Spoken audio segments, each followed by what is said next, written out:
This is part 2 of the grenade tutorial. Let's continue. Now at the branch, if we are still alive, we want to launch our character a little bit. And for the logic here, we'll get our grenades location, then we'll get our character's location, and we'll use a node called get unit direction, which will tell us the direction between the two. And we'll multiply this, connected first to the launch character, and then right click on the pin and change it to float. And we'll do like 10,000. Let's see if it works properly. So we are getting our grenade's location, then our character's location. We get the direction between the two vectors, and then we'll multiply to really give our characters a push. Let's see if that works.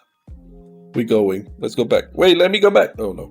Okay, let's lower that to 1,000. That was too much. Let's see if 1,000 is okay. Yeah, look at that. What happens if we throw him right at our feet?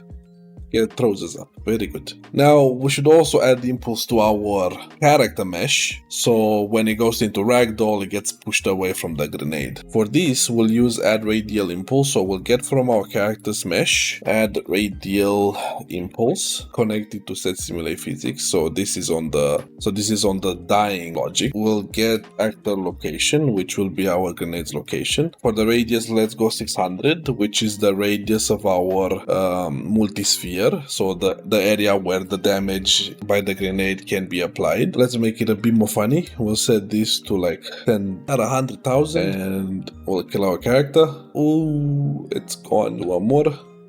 Woohoo! Well, that is unfortunate.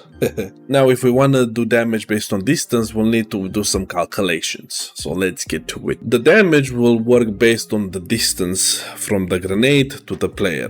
The further the distance, the lesser the damage. The closer the distance, the higher the damage. So we'll get our character's location. We'll also get the grenade's location. We'll get the distance vector, which will help us tell the distance between the grenade and our character. We'll divide this by our radius, which again, it's 600, which honestly, I think we should just promote this to a radius at this point. Explosion radius. We have this plug now to our multi-trace sphere, and we can also plug it into our radial impulse.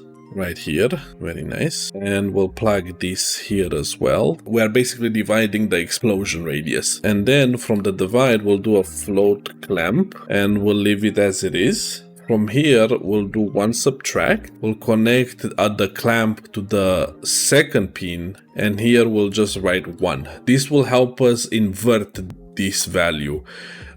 Minimum will become 1 and maximum will become 0, because currently the way we are calculating this part, it's based on distance, but it's giving us the opposite values of what we want, which will cause our character to get higher damage the further the character is from the grenade instead of the closer it is. And here we'll multiply the value by something like 120. So when our character is right on top of the grenade, should kill the character for sure. And this is basically the whole calculation for how to deal damage based on distance. We'll have to plug this multiply into our subtract here that connects to our health. So based on the distance, we have our initial health. We run the code and we minus the current health to the value that we found based on the character's distance, and we apply the health. Now let's see if this works. So when I drop the grenade now, right at my feet, the character should die instantly.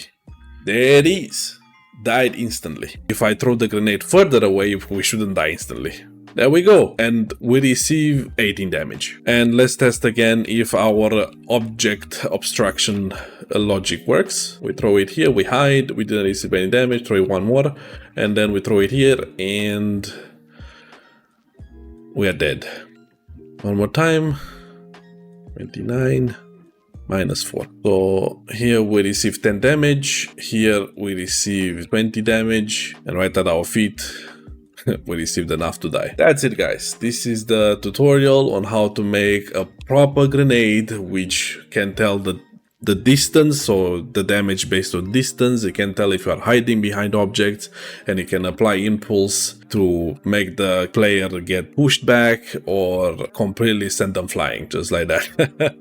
Thank you for watching. If this was helpful, drop a like and subscribe. And if you have any requests or questions, drop them in the comments. See you in the next one.